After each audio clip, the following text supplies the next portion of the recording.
मेरी ओथ हो रही थी जब मिनिस्टर की, तो वीपी सिंह जी मुझे एक तरफ ले गए और उन्होंने कहा सतपाल संभल के काम करना। मैं कहा क्यों?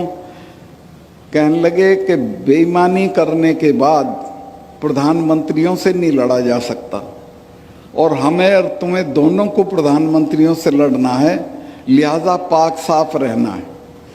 मैं जो कश्मीर से लौटने के बाद किसानों के लिए बोल दिया बेधड़क, अगर मैं कश्मीर में कुछ कर लेता तो मेरे घर तो ईडी पहुंच जाती है, आज से पहले इनकम टैक्स वाले पहुंच जाते। आज मैं सीना ठोक के कह सकता हूं कि प्रधानमंत्री के पास सारी संस्थाएं हैं, सब कुछ है और मेरी सारी जांच करा लें, मैं इसी तरह बेधड़क रहूंगा, चूंकि मेरे पास कुछ नहीं। मैंने कश्मीर में जाने के फौरन बाद 2 फाइलें मेरे सामने आई, एक में तो अंबानी इन्वॉल्व थे और एक में संघ के एक बड़े अफसर हैं वो थे, एक पुराने महबूबा की मिनिस्ट्री के मिनिस्टर थे और जो अपने को प्रधानमंत्री जी के बहुत नज़दीक बताते थे। मुझे सेक्रेटरीज ने दोनों डिपार्टमेंट के बताया साहब इसमें घपला है। मैंने दोनों डील कैंसिल कर दिए। सेक्रेटरीज ने मुझे ये भी बताया कि साहब इसमें 150-150 करोड़ रुपया आपको मिल सकता है। मैंने कहा मैं तो 5 कुर्ते पजामे लेके आया हूँ, ऐसे ही चला जाऊँगा। लेकिन एहतियातन मैंने प्रधानमंत्री जी से वक्त लिया और उनसे मिलने गया और उनको मैंने कहा कि साहब ये फाइल है, ये इसमें घपला है, ये लोग इसमें इन्वॉल्व हैं, ये आपका नाम लेते हैं, आप मुझे बताएं क्या करना है। अगर इसे कैंसिल नहीं करना है तो मैं छोड़ देता हूं, किसी दूसरे को लगा दीजिए मेरी जगह, लेकिन मैं रहूंगा तो इसको होने नहीं दूंगा। मैं इस बात की तारीफ करूंगा प्रधानमंत्री की कि उन्होंने कहा कि नहीं सतपाल, करप्शन पे कोई कॉम्प्रोमाइज़ नहीं की ज़रूरत है। मैंने वो किया और कश्मीर में जो इतनी करप्ट स्टेट है कि आप अंदाज ही नहीं लगा सकते हो। सारे देश में कमीशन 5-4% मांगा जाता है, कश्मीर में 15% मांगा जाता है। उस स्टेट में दहशत हो गई और मेरे रहते कोई करप्शन का बड़ा काम नहीं हुआ। आते आते मैंने वहाँ एक, आप देखते होंगे आजकल प्रेस में और टीवी में, उसको रोशनी एक्ट कहते थे। फारूक अब्दुल्ला वो एक्ट लाए थे कि ये सरकारी ज़मीनें हैं, इनको हम ठीक ठाक दाम पे दे देंगे और इससे जो रुपया मिलेगा उससे बिजली की हालत सुधारेंगे। बिजली की हालत तो सुधरी नहीं। कई एकड़ का प्लॉट फारूक अब्दुल्ला को मिल गया, उनके बेटे को मिल गया, महबूबा को मिल गया। मुझे लोगों ने जब शिकायत की, मैंने पता कराया तो उन्होंने कहा जी बिल्कुल ऐसे ही है। मैंने वो सारा कैंसिल कर दिया और उसकी जांच बिठा दी। अब वो वहाँ जांच भी सरकारी संस्थाएं करती हैं, वो भी डरते हैं कि कल कोई आ जाएंगे।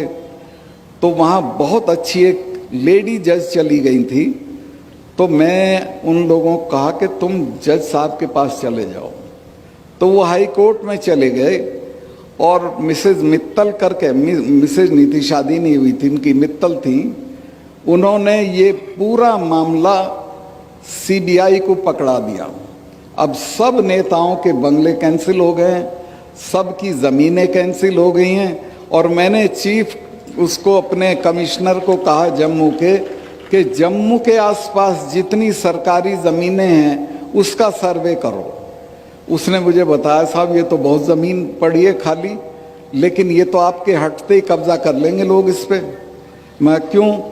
कहने लगे महबूबा के आदमी को तो देर ही नहीं लगती कब्जा करने में, वो तो एक खूंटा गाड़ के भैंस बांध देता है और कहता मेरी ज़मीन है। ऐसे ही ये कर लेगा फारूक अब्दुल्ला। तो मैंने कहा क्या करूं? कहने लगे साहब इसको कर दो। मैं कहा मैं इसको बांटने का नहीं हूँ, ना मैं इसको बेचने का हूँ। आप एक काम करो, मेरे यहाँ 3 कोर हैं आर्मी की, 3 लेफ्टिनेंट जनरल पढ़ते थे कश्मीर के, इन तीनों को बुला के उन सबों को ये ज़मीन दे दो। मैंने वो सारी ज़मीन फौज को बंटवा दी, बची हुई पुलिस के क्वार्टर बनवाने के लिए दे दी, आज 1 इंच जमीन ऐसी नहीं है जिस पे कोई कब्जा कर ले या उसे खा जाए। ये करीब करीब सब जगह हालत है देश की। तो मैं आपसे जो नए जो अफसर आए हैं उनसे ये उम्मीद करता हूँ कि आप जहाँ जाओ कार्निवोलस फ्लावर मत बनना, समाज के दबाव में मत आना, ख़ास तौर से बीवियों के दबाव में बिल्कुल मत आना। वही खराब करती हैं, बुरा मत माने। वो पड़ोसन की सारी चीज़ दिखाएंगी। देखो इसके ये है, आजकल एक टीवी में ऐड आ रहा है, वो एक अफसर है, वो जा रहा है अपनी बीवी के साथ अपने एक मातहत के यहाँ, तो कहता मेरा जूनियर है। तो जाते कहती जूनियर है, घर तो देख कितना बढ़िया कर रखा है, मिसेस शर्मा की साड़ी तो देख कैसी है। तो ये दबाव आएंगे आप पे, ये दूर नहीं है। और आपको भी अच्छा लगेगा कि आप थोड़ा पैसा कमा लें, बढ़िया गाड़ी लें, बंगला बना दें।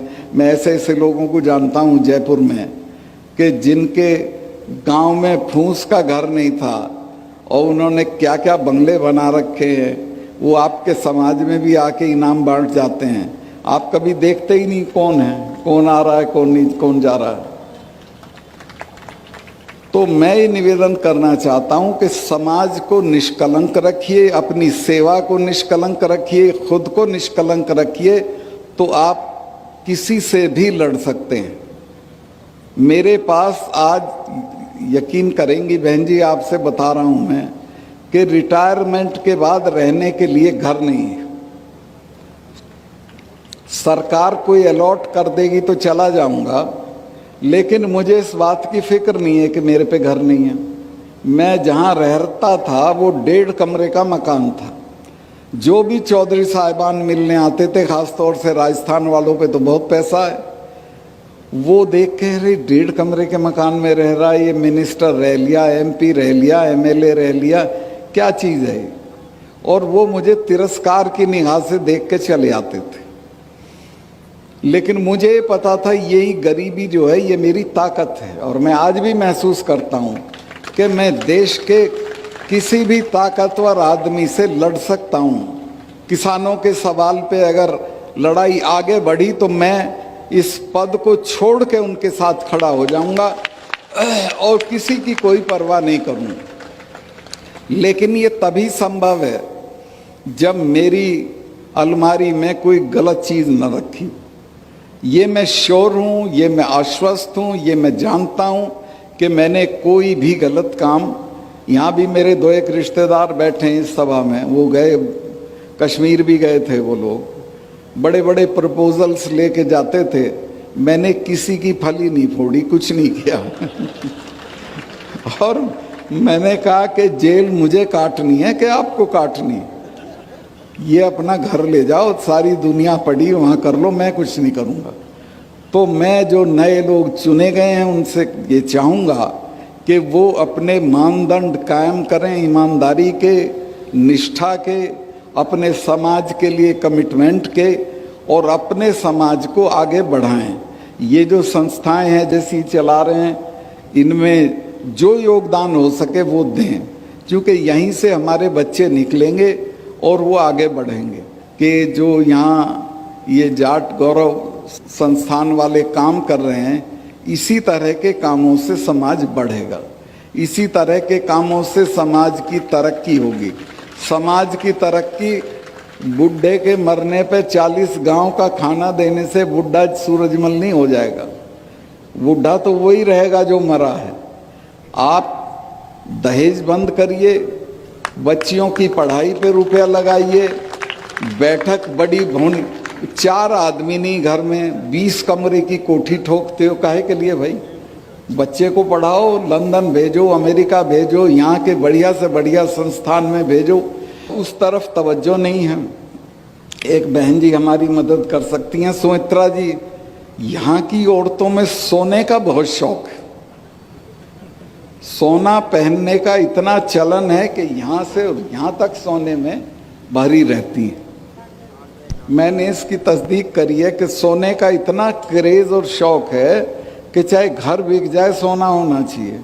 इन सब चीज़ों को छोड़ें, ये अवगुण हैं, इनसे बचें और अपने बच्चों को बढ़िया से बढ़िया तालीम दें, उसको वैल्यू सिस्टम दें, उसको ईमानदार और निडर होना सिखाएं, तो मैं समझूंगा कि आप अपने समाज के लिए, अपने बच्चों के लिए काम कर रहे हैं।